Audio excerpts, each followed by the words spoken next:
नुकतंच मागच्या वर्षी जपानमध्ये फिरत होतो. जपानमध्ये फिरत असताना नक्कीच सीओईपीचा स्टुडंट आहे. आमची सीओईपीची संख्या प्रत्येक जगातल्या कुठल्याही देशामध्ये आहे. तर 4 मित्र आम्ही क्योतो या एरियामध्ये भागामध्ये फिरत होतो, साईट सीइंग करत होतो आणि मला एक लेख लिहायचा होता जपानवर. तर सहजच बाजूला बसलेला मित्र म्हटला, चॅट जीपीटी वापरून बघ. तर मला असं वाटतं की मला असा एवढा अस्खलित मराठीमधला किंवा इंग्रजीमधला लेख त्या चॅट जीपीटीने दिला. त्यातनं मला एक सांगायचं आहे की AI हे पुढच्या काही काळामध्ये एवढं मोठं एक चांगलं साधन होणार आहे, ज्यातनं नोकरी भरती त्यातनंच होईल, GST भरला जाईल, अनेक वेगवेगळ्या प्रकल्प योजना शासनाच्या त्यातनं दाखवल्या जातील. त्यामुळे आपल्याला या विषयावर सखोल म्हणणार नाही, पुरेसं ज्ञान असावं आणि त्यासाठी तुम्ही याबद्दल दिवसातनं आठवड्यातनं एखादा तास वाचावं, काय चाललंय हे पाहावं. मी स्वतः सुद्धा पाहिलं नव्हतं. जपानच्या दौऱ्यामध्ये मला आलेली प्रचिती मी आपल्याला सांगितली. त्यानंतर मलाही असं वाटतं की एखादं सायंटिफिक प्रोजेक्ट मला करायचा असेल तर मला AI ला विचारला पाहिजे की जगाच्या कुठल्या कोपऱ्यामध्ये हा प्रोजेक्ट सुरू आहे. मला आणखी आठवतं आणि हा विषय मला नक्कीच इथे सांगावा वाटेल की BMW मध्ये काम करत असताना माझा जो विषय होता तो फार अवघड विषय होता, कारण मला एक नवीन कोटिंग एका धातूसाठी शोधायची होती.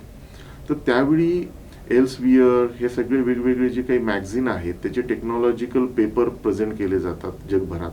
कुणी ऑस्ट्रेलियामध्ये करत असेल, US मध्ये करत असेल, तर त्या BMWच्या डेटा सिस्टीममध्ये जाऊन कुठे मला ह्या विषयावर मिळेल किंवा मी त्यामध्ये त्यावेळी तर प्रॉम्प्ट नव्हतं, पण गुगलला देता यायचं की 2-3 अशी कोडवर्डची शब्द दिली की त्यानुसार ते शोधून दाखवायचं की यावर कोणी कोणी टेक्निकल पेपर केली आहेत. मग ती मी BMWच्या लायब्ररीमध्ये आहेत की नाही पाहायचो. आज आपल्याला हे करायची गरज नाही. आज आपल्याला AI एका सर्चच्या क्लिकमध्ये सांगू शकतं की या विषयावर कोणी आजपर्यंत संशोधन केलेलं आहे, या विषयावर कोणी टेक्निकल पेपर लिहिलेले आहेत आणि त्यातनं आणि दुसऱ्या ज्या काही इंटरनेट सोशल मीडिया ह्या गोष्टी दिलेल्या आहेत. त्यामुळे त्या विषयावरचा टेक्निकल एक्सपर्ट जर अमेरिकेमध्ये बसलेला असेल तर त्याला सुद्धा आपण एका अवघ्या काही तासांमध्ये संपर्क करू शकता. बऱ्याचशा वेळा AI हा शब्द म्हटलं की भीती जास्त वाटते. संधी म्हणून कमी बघतो तर भीती म्हणून जास्त त्याकडे पाहिलं जातंय. मला असं वाटतं की मी जेव्हा जगभरामध्ये फिरत असतो तेव्हा AIचा वापर जर मी पाहिला तो म्हणजे खूप चांगल्या वेगाने आणि खूप मोठ्या स्पीडनी तो वाढत चाललेला आहे.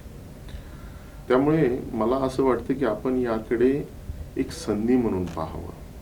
त्याची भीती बाळगायची गरज नाही. आपण जर मागच्या काही काळामध्ये पाहिलं, पूर्वी कॉम्प्युटर्स आले त्यावेळी आपल्याला असं वाटलं की कुठे आपले जॉब जातात की काय, किंवा आपल्याला जमतं की नाही.